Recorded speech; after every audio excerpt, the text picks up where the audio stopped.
Bueno, como el título de esta presentación lo indica, el tema que elegí fue el liderazgo en las organizaciones. Yo lo voy a abordar desde una perspectiva interconductual y pues bueno, vamos a empezar. En primer lugar, pues bueno, obviamente tenemos que definir pues qué diablos es el liderazgo, ¿no? Desafortunadamente, pues definiciones de esta palabrita pues son muchísimas. Muchísimas, muchísimas. En lo general, pues se refieren como a esta situación social en la que una persona, mediante sus acciones, mediante su comportamiento, ejerce poder o alguna especie de autoridad sobre otra u otras personas. De hecho, se dice, uno de los autores, Jiménez, dice que se ha considerado como sinónimo de poder, de autoridad, de administración, de control, inclusive supervisión, etcétera, etcétera. Es decir, al líder se le asocia con muchas cosas, en general con una jerarquía social sobre otras personas, pero en sí se le puede asociar con muchísimas cosas que van desde el poder hasta la supervisión, la colaboración, etcétera, etcétera, ¿no? Es ahí donde también posteriormente pues llegan a surgir las diferentes estilos de liderazgo, tipos de liderazgo, como se le llaman algunas otras partes de la literatura. Algo que hay que resaltar de esta palabrita también, pues es que es una palabra de lenguaje ordinario. Es una palabra que se utiliza en la vida cotidiana y pues precisamente radica ahí el porqué de sus tantos significados y de las tantas designaciones sociales que le atribuimos a la palabra líder y al rol de líder o al campo de liderazgo en general. Y bueno, obviamente si tenemos muchas palabras o muchas cualidades, muchas atribuciones sociales asociadas a la palabra liderazgo, pues obviamente también vamos a tener muchísimas aproximaciones al mismo, ¿no? Sobre todo cuando pretendemos estudiar el liderazgo, ya sea para promoverlo, para identificarlo, para variar alguno de sus parámetros y que funcione de manera distinta, etcétera, etcétera, ¿no? Obviamente aquí una de las versiones dominantes para estudiar al liderazgo, pues ha sido la teoría de rasgo, ¿no? Desafortunadamente esta teoría, pues tiene, teoría o perspectiva, tiene la desventaja de que las cualidades o rasgos que hacen líder o un buen líder a una persona en cierto ámbito, pues a la hora de pasar a otros ámbitos, pues se vuelven inefectivas, ¿no? Esas cualidades no funcionan en todos los ámbitos. eh, y entonces, pues hay otras aproximaciones que surgen como alternativas eh, a esta teoría o a esta perspectiva de rasgos que se solía utilizar para estudiar al liderazgo, ¿no? En ese sentido, pues según Jiménez también, tenemos muchísimas, varias aproximaciones al liderazgo, dentro de las cuales están pues las clásicas, en las cuales se contempla obviamente la teoría del rasgo, el modelo de Ohio State, que pues es más centrado hacia las conductas, el modelo de contingencia, que está más centrado hacia las situaciones en las que una persona es líder o no es líder, el liderazgo participativo, pues donde el líder no es solamente una figura jerárquica, sino también es parte de las acciones que que se requieren, perdón, para conseguir una meta. Y bueno, otras más, ¿no? La de trayectoria meta, la de liderazgo situacional, la relación diada vertical, etcétera, etcétera. Hay otras aproximaciones contemporáneas como el liderazgo carismático, el transformacional, el intercambio de líder y miembro. Y bueno, también hay aproximaciones alternativas como el procesamiento de la información o liderazgo implícito, los sustitutos para el líder, el romance de liderazgo, etcétera, etcétera. Y pues por último las nuevas aproximaciones como el autoliderazgo, la relación múltiple, el liderazgo individualizado, el liderazgo de múltiples niveles, etcétera, etcétera. También, como son muchas perspectivas, muchísimas, muchísimas perspectivas, eh, pues cada una tiene su literatura, ¿no? Y cada una tiene sus peculiaridades teóricas, por así decirlo, y cada una tiene su metodología y sus variables de estudio. A modo de resumen, podemos encontrar en la tabla que está a la derecha, en la tabla uno, un resumen de los principales temas de investigación, de las diferentes perspectivas para estudiar el liderazgo. Esta tabla fue citada en la tesis de Jiménez, pero sacada del libro de Muchinsky de 2002. Del lado izquierdo vemos los temas de investigación que generalmente pueden circunscribirse a el poder del puesto, el líder, el subordinado, el proceso de influencia, la situación y el surgimiento del líder contra la eficacia. Pero bueno, las variables aquí, en mi opinión, son lo más relevante. Se han estudiado como variables las tácticas de influencia, el uso de poder, en el caso del poder del puesto, las características de la personalidad, que es lo que hablábamos al principio de los rasgos, el tamaño del grupo, que pues es, al parecer, algunos autores lo han considerado como algo importante, la receptividad de la influencia, los factores que definen a las situaciones laborales favorables, perdón, como sería el caso de la contingencia, probablemente, no estoy seguro, tal vez no. Y pues la dinámica de grupo y las características de los individuos. Al respecto de esto, como ya mencioné, pues cada una tiene su literatura y cada una tiene pues su evidencia. Desafortunado o afortunadamente, hay dos tipos de liderazgo que ostentan la gran mayoría de literatura científica y de literatura pues sí publicada en revistas revistas científicas, que son pues el liderazgo transformacional, que es una perspectiva contemporánea, con 40 artículos teóricos y 102 artículos empíricos. Y por otro lado también el intercambio de líderes y miembros, que cuenta con 13 artículos teóricos y 35 artículos empíricos. Son las dos perspectivas más estudiadas de todas, las que mencioné anteriormente, y ambas son perspectivas contemporáneas. Es decir, las perspectivas clásicas actualmente parecen más o menos abandonadas en comparación con estas dos. Pero pues bueno, de cualquier forma, el liderazgo pues lo tenemos que estudiar desde una perspectiva psicológica, ¿no? En este caso, para esta presentación, pues yo he escogido exponer más o menos un poco en qué consiste el paradigma interconductual y cómo veríamos nosotros a las relaciones de liderazgo. Lógicamente, nuestro análisis tendría que circunscribirse al ámbito tecnológico porque la psicología como tal no tiene por objeto de estudio situaciones socialmente o convencionalmente delimitadas por palabras como liderazgo, como relaciones interindividuales, sino que tenemos que traducir el conocimiento básico al conocimiento analítico, sintético y tecnológico, ¿no? Perdón, al conocimiento tecnológico sintético. El analítico es el lenguaje de las ciencias.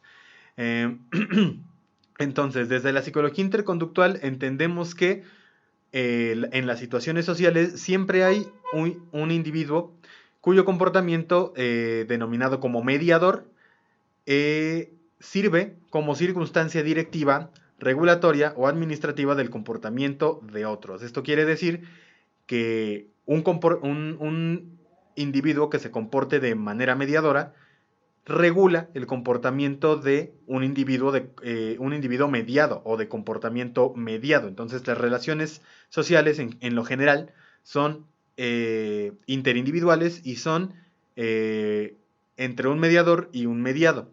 Un mediador que establece los criterios de ajuste, las contingencias y demás cosas para que otro individuo, el mediado, se ajuste a esas contingencias, a esas situaciones prescritas por el mediador. En este sentido, pues el líder es justamente eso. Veríamos a un líder justamente como eso, ¿no? Como un individuo cuyo comportamiento sirve como circunstancia directiva, regulatoria o administrativa del comportamiento de otros. En este sentido, desde la psicología interconductual, se ha analizado este tipo de liderazgo, o más bien se ha analizado al liderazgo desde esta perspectiva, desde tres variables principales, que son la primacía competencial, la complejidad de la situación problema, es decir, la situación a las cuales el líder y el subordinado, por no tener un mejor término para llamarlo en este momento, se involucran y tienen que resolver, Y por último, el grado de acoplamiento de los participantes, que esto es sumamente importante. Nosotros, cuando corrimos experimentos de este estilo con el doctor Camacho, nos dimos cuenta de que nuestra variable tenía un poder, ejercía una influencia mínima en comparación a la cohesión de los grupos. Esto es que cuando nosotros escogíamos participantes que ya se conocían, resolvían la tarea aproximadamente 4 veces más rápido que aquellos participantes que no se conocían al momento de realizar la tarea. Por otro lado, la variable de la primacía competencial se refiere a la persistencia, prevalencia o prioridad, en el despliegue de competencias de cierta complejidad funcional. Es básicamente de todas las habilidades que tenemos en nuestro bagaje histórico interconductual, pues habrá una o dos que le ganen a las otras, digamos. Habrá una o dos que durante una tarea dominen la estrategia. Dominen, perdón, el comportamiento para lograr la tarea impuesta, ¿no? En este caso, pues a lo mejor ser muy directivo puede ser un tipo de primacía competencial, es decir, dar muchas órdenes. A lo mejor habrá un líder que es muy participativo o que a lo mejor es muy callado. Ese tipo de cosas son lo que podemos entender como primacía competencial. Y en cuanto a la segunda variable, la complejidad de la situación problema, pues esto tiene que ver completamente con la taxonomía funcional de la conducta de Ribes y López, 1985, que establece pues básicamente 5 niveles de interacciones psicológicas que van desde la contextual, la suplementaria, la selectora, la sustitutiva referencial y la sustitutiva no referencial. Estas son progresivamente más complejas e incluyentes, y cada una incluye a la anterior. Esto es, los individuos van a enfrentarse a una situación más o menos compleja y en función de eso, pues van a tener cierta primacía competencial, y esto se va a ver influido obviamente por el grado de acoplamiento de los participantes, ya sea que sea un grupo de participantes ya cohesionado o un grupo de participantes no cohesionado, y de no ser cohesionado, pues la manera en la que se llevan a cabo sus interacciones. Para evaluar este tipo de liderazgo se utilizó la tarea, más bien se ha utilizado la tarea de ensamble, se denomina. En esta tarea, ilustrada en la imagen de la derecha, se necesita o se requiere de 2 participantes. Uno de cada lado, del lado externo y del lado interno. Cada uno de ellos tiene un par de controles a la mano para mover 2 círculos concéntricos, los que se ven justo al centro de la imagen, que tienen un patrón de líneas intrincado. Va a girar en función de los controles que maneje cada participante, y cada uno tiene que hacerlo al ritmo de la luz que está marcada con el número 4. Estos controles para mover los círculos están marcados con el número 3, y los 2 círculos concéntricos están marcados con el 1 y 2. El objetivo es mover los 2 círculos del centro hasta que se forme la figura que está señalada con el número 5, es una figura de muestra. Esta tarea se puede configurar en 3 niveles, puede ser el contextual, el selector o el suplementario, no en ese orden, pero puede configurarse en cualquiera de las 3. Y pues la idea es que los participantes no pueden resolver la tarea si no se hablan entre ellos, si no le da uno órdenes al otro y si no interactúan en general socialmente, lingüísticamente. Entonces constantemente tienen que estar retroalimentándose y tienen que estar sugiriéndose cosas, haciéndose señalamientos, etcétera, etcétera. La tarea pues por supuesto tiene sus restricciones, tienen menos de 30 ensayos para resolverla, si cometen más de 5 errores los círculos cambian, etcétera, etcétera, ¿no? Y pues bueno, en lo general se han encontrado resultados como los que cité cuando hablé de la variable del grado de acoplamiento de los participantes. También se ha encontrado que el nivel de esfuerzo invertido, esto es el ritmo al que se mueven los controles, más bien se tienen que mover los controles, o la cantidad de botonazos que se le tiene que dar para que gire el círculo, pues son variables de influencia, ¿no? Con esta tarea experimental, pues ya tenemos una forma de estudiar o de aproximarnos al fenómeno del liderazgo. Por supuesto, cabe aclarar que se han hecho experimentos a partir de esto únicamente a nivel de ciencia básica. A pesar de que los autores colocan generalmente este tipo de evaluaciones experimentales en el nivel de ciencia puente, que para mí es una categoría epistémica un poco, un poco, ¿cómo decirlo?, extraña, Pero bueno, es decir, la tarea se puede utilizar directamente en el ámbito organizacional, por ejemplo, para la selección de personal. Eh, no nos hemos encontrado hasta la fecha que alguien la utilice, pero se ha sugerido, ¿no? Se ha sugerido que se utilice para ello. En consideración con lo anterior y con la manera que acabo de exponer sobre cómo estudiar el liderazgo, pues tenemos que tener en cuenta a la hora de intervenir lo que serían los principios básicos, por lo menos dentro de la psicología interconductual, y según Vargas y Velasco en el 2002, los principios básicos que tenemos que obedecer pues son el de observar, que pues consiste en lo general en la evaluación de lo psicológico dentro del ámbito socialmente problemático, que sería el organizacional. Después, pues valorar es el segundo principio, en donde se le revela a la organización de qué manera está ocurriendo el evento, ¿no? En este caso, el liderazgo.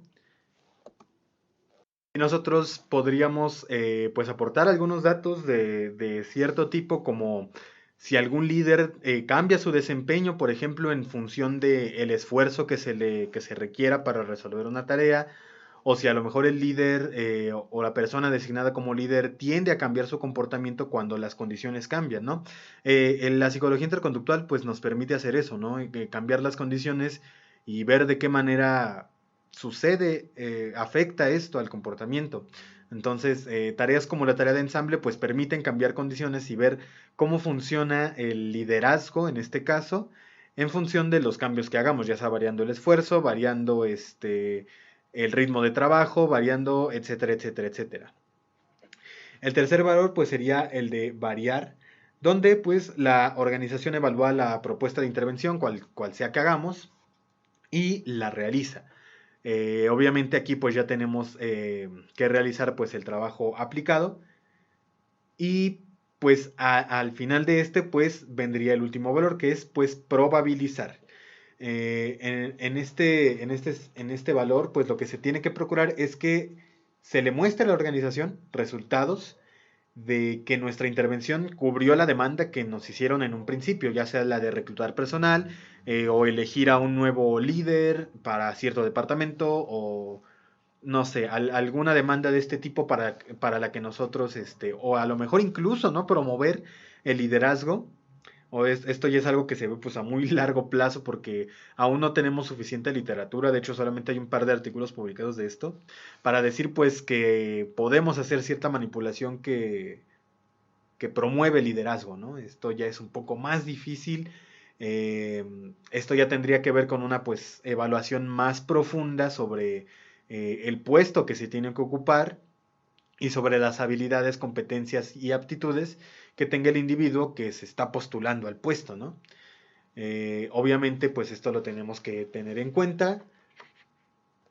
Y pues finalmente es lógico, ¿no? Estas intervenciones, todas estas intervenciones tienen que asegurar el beneficio, tienen que asegurar el beneficio para nuestro cliente, que en este caso pues es una empresa, quien sea que nos esté empleando y quien sea que nos esté haciendo la demanda.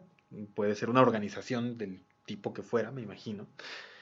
Y pues que estos efectos tienen que ser apreciables a corto y mediano plazo, es decir, pues el beneficio tiene que ser comprobable, ¿no? Y en este sentido, pues nosotros tenemos que tener bien seleccionados, bien ubicados y bien medidos, pues nuestros indicadores de cambio en caso de que nuestra intervención sea de esa naturaleza, o pues la efectividad de un individuo seleccionado como líder a partir de nuestra evaluación, pues obviamente a corto y mediano plazo, ¿no? Que pues esa sería otra manera en la que un psicólogo quizás pueda intervenir pues en este ámbito de liderazgo, ¿no? Entonces, pues básicamente eso es lo que tendría que cumplir el psicólogo.